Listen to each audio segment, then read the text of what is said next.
of the things that goes with variables and data types and casting is scope.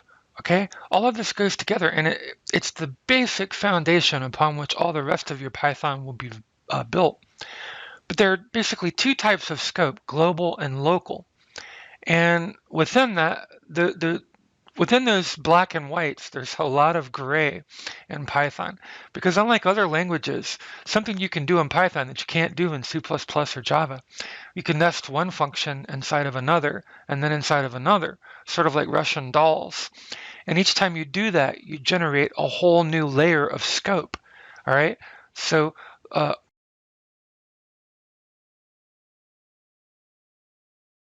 you have local, you have global. The ultimate global scope would be variables defined outside of any functions or methods. That would be like your top level global namespace in Python. Okay. And the way that works, this would be considered a global. Implicitly, it's a global. I don't have to use any keywords to make it global, just because it's defined outside of any methods or functions. At the very top level namespace or root level of my script. All right, so curly slowly Germany, my name that's a global, okay? And this print method is being called outside of any method or any function. Now I've written two functions, and this changes the scope. Anytime I declare a variable inside of a function, that in this case, my name, it's local to that function or that method. And it will override the global in that method. So if I call print if I create a variable with the same name locally to the scope 01 function, has the same name as the global variable, the local variable will get preference. Okay, it'll be used in place of the global. It hides my local my name inside my function, hides the global my name that was declared outside that function.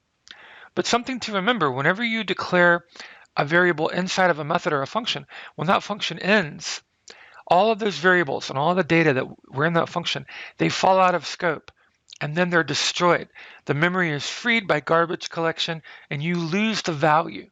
So if for some reason I wanted to retain the value of my name, I would either have to pass it, return it as a value, or pass it by reference to some other function, or assign it to a global. The only way for that value to persist once the scope 01 function ends is for me to assign a value somehow to a global. So we'll take a look at that too, and we'll take a look at functions, and all this works with scope. So again, if it seems confusing, it won't be in subsequent videos, all right? But we're just kind of laying a foundation here. So the first thing when we talk about scope is there's the ultimate global scope, right? Our ultimate global namespace outside of any function. And then we have local scope. Any variables declared in a function or method are local to that function or method, and they would override or hide any globals by the same name, okay? And we'll see how that works. Let's go run scope 01 and see what happens. I'm going to hit F5. We can see the code there.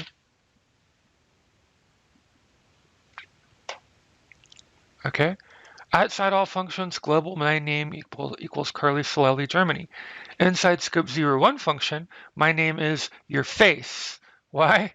Because your face overrides or hides the global value my name, the local value my name. But when I leave that function, okay, then my name is my name value your face, it ceases to exist.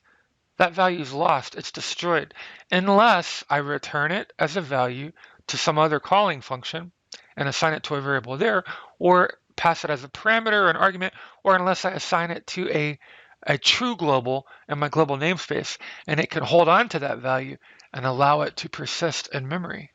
Okay. Let's go look at our second function here, scope 2. Okay. And in this case, my name is equal to my name. Now, in the absence of a locally defined my name variable, right, there's nothing locally defined in this function that's my name. So there's nothing overriding or hiding the global. It will choose the global. And let's see that in action.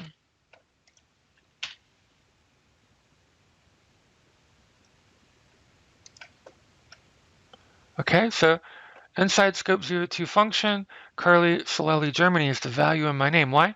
Well, it's not locally defined in the function as it was in scope 01, but it can access, since there's no locally defined variable with the same name, it's not being overridden, it's not being hidden, so it can then access the global external to that function and retrieve the value stored there. So that's sort of the first level of scope. The ultimate global scope versus local scope within a function or a method. Now let's look at some other attributes of scope.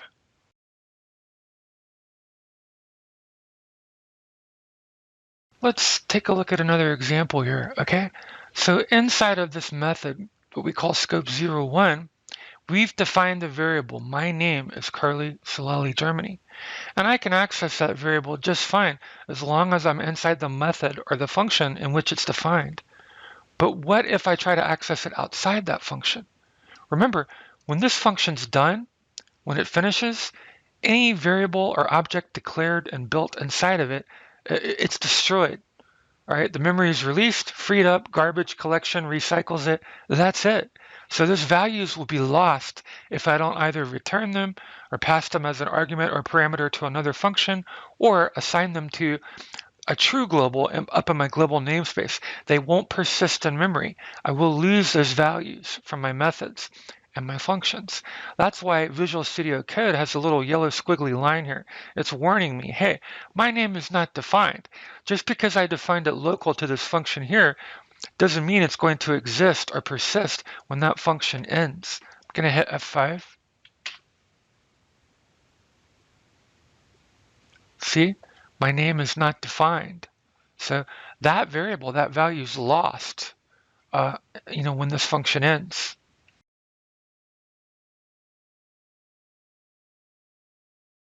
Let's take a look at another example of scope here, okay? So we have out here in our global namespace a variable player name, and player name is Twilight Sparkle, okay? And we're gonna use the print method. We'll say outside function, the global player name value is, and we'll display the value of player name, Twilight Sparkle, okay? That's a true global. It's in our global namespace outside of any function or any method. Now we have a function or method here, and we have another player name, and it's declared inside the function. So if it has the same name as the global, what's going to happen? Remember, it's going to override or hide the global that has the same name. So it'll give preference to the locally declared rarity instead of the globally declared Twilight Sparkle value for the variable of the same name, player underscore name.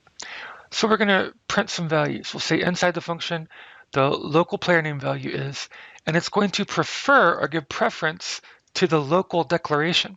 So it'll say rarity. But this value will be destroyed. When this function ends, that value will be lost if I don't, return it or pass it as a parameter to another function or assign it to a global. So remember, it's temporary to the function. And when the function ends, that variable, that value is gone. Inside the function global player name value is, I'm going to use a special method. This is the globals method or function. And it works like this. You call globals, and in square brackets, you would pass in the variable name. And what it will do is it will temporarily change the scope from giving preference to the local player name to giving preference to the global player name. So that allows me to explicitly access a global variable from within inside a function or method that uses a local variable by the same name. And we're going to look at changing.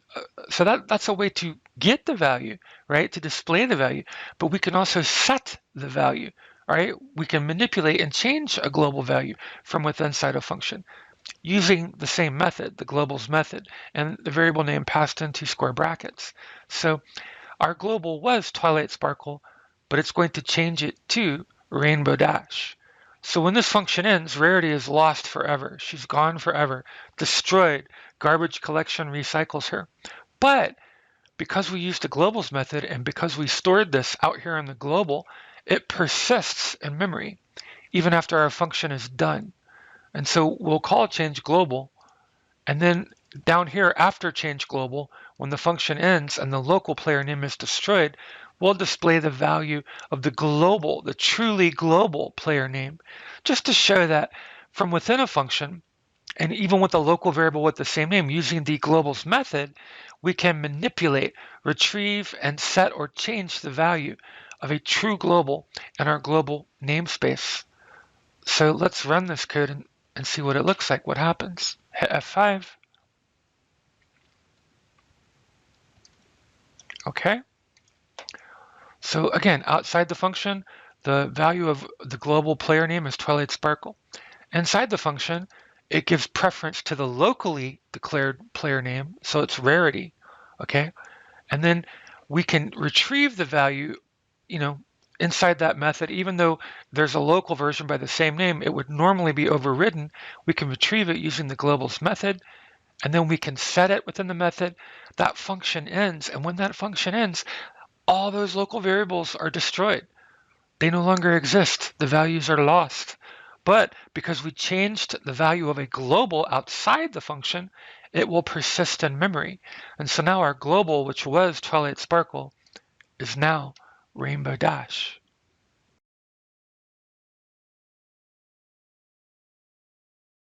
Let's look at another example of scope in Python, okay? And in this example, we're going to look at how scope works in nested functions, a parent function and a child function, and also using the non-local keyword, okay? So we don't have anything in our true or absolute global namespace declared as a global here, but we have a method, a function defined as scope3. And local to that method, we have my name, and it's just got my name as a value assigned here, okay? And we're going to display at this level of scope in the parent function, we're going to display the locally declared my name. So although my name is local to the scope3 function, okay, it's not a global. In Python, what you can do, you can't do this in a lot of other languages like Java or C++, but in Python, you can nest one function inside of another.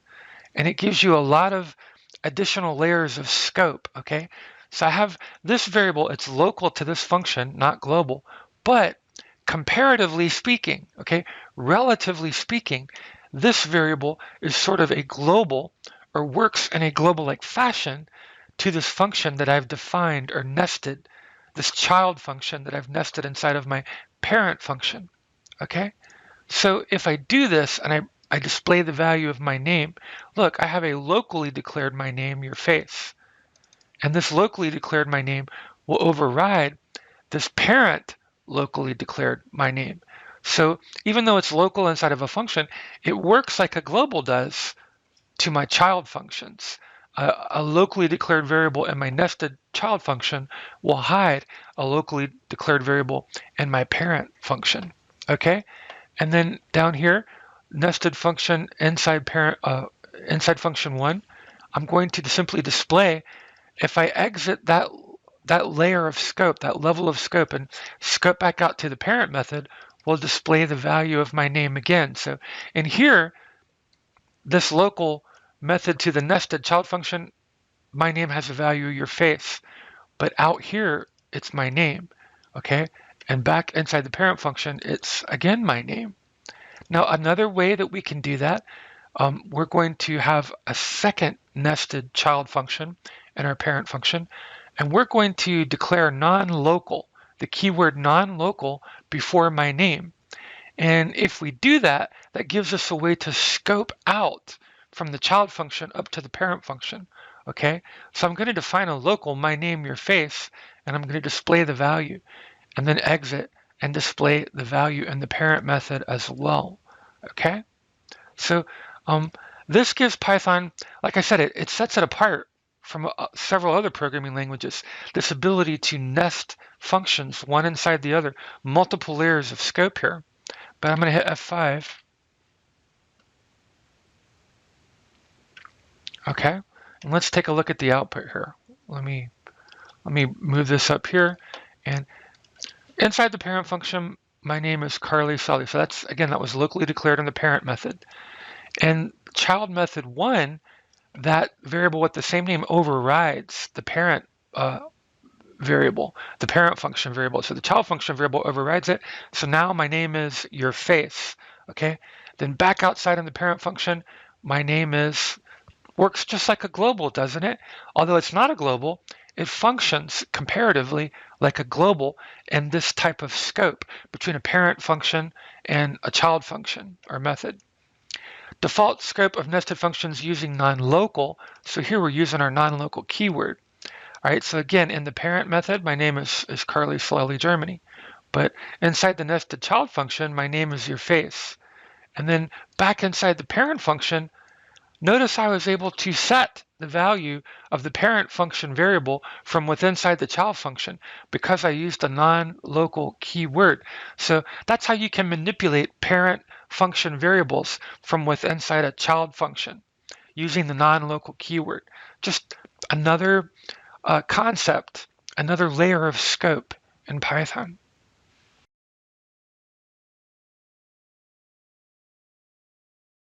Yet another aspect of scope in Python is the global keyword. Using the global keyword, I can define a global inside of a function. Locally inside, I'm inside my method, and there's no global, explicitly declared outside that method. But if I use the keyword global, I can force that value to persist and become a global for as long as my script is running from inside the function. I don't like to use this method because for me, it kind of makes messy, hard to keep track of code. I want to be able to see all my globals explicitly declared outside in the global namespace. I don't want to have, used the global keyword inside of all these methods and then exited and forgotten about them. Just makes it easier to keep track of things, but it's available to you as an option. And let's see how it works. So we're inside this scope function here. And in the parent function scope, we use the global keyword to set up my name. And then we define a value, my name. We display it inside the function. Here, we'll display it outside the function. Normally, without the global keyword, this would be an error. All right? I wouldn't notice how Visual Studio Code highlights that now with the little yellow squiggly. That would be a problem because when this function ends, my name is destroyed. It falls out of scope, and garbage collection recycles the memory. It's returned to the system. But if I declare global, if I had the global keyword there, even though the function ends and my name would normally be destroyed, that's just sort of a shorthand way of defining a global. It would be the same as if I defined my name up here.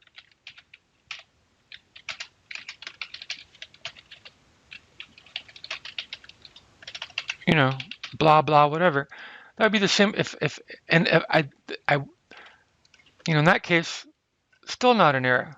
Still not an error, no problem.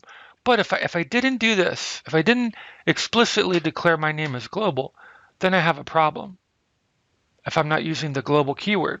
Because look, this function ends, all its variables, all its objects, they're lost, they're destroyed. And garbage collection runs and it's returned to the system memory. So in this case, using the global keyword, it's just sort of a shorthand method of doing that. So let me clear the console down here, drag this up so we have a little more output real estate, screen real estate there, and let's run the script. Okay, so inside the function and outside the function. So it persisted even when the function ended. The value wasn't lost. It persisted because we used the keyword global. Just another way of defining a global in Python.